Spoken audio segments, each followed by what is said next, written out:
Teď. Dobrý den, páni a dámové. Já vás vítám u naší procházky Darkovičkami. Po mé pravici je mateřská školka. Po mé levici je hasičská zbrojnice a přímo za mnou je kulturní dům Darkovičky. Máme tam knihovnu, máme tam obrovský sál, máme tam poštu. První zmínky o Darkovičkách, které jsou dochovalé, jsou z roku 1250. A tím bych jsem zahájil naši procházku Darkovičkami. A teď podle nápisu za mnou můžete usoudit, kde asi jsem. Jsem u tělocvičny Darkovičky.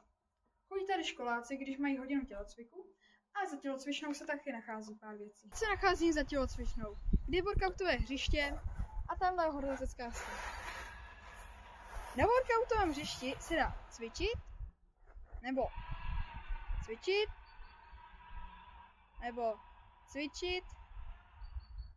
dělat blbosti. Se nacházím na hřišti Darkovičky.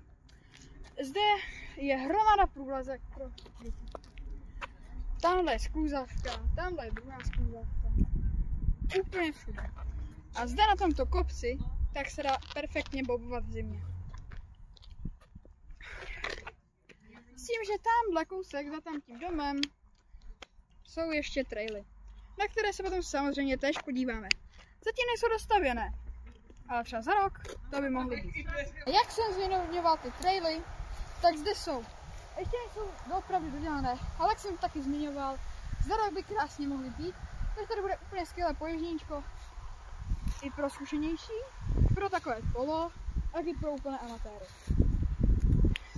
Právě teď se nacházím na největším skoku těchto všech trailů a řekl bych, že tady budou schopni někteří cyklisté předvést doopravdy zajímavé kousky. A protože se můžeme teleportovat stromem, tak se přesuneme na fotbalové hřiště.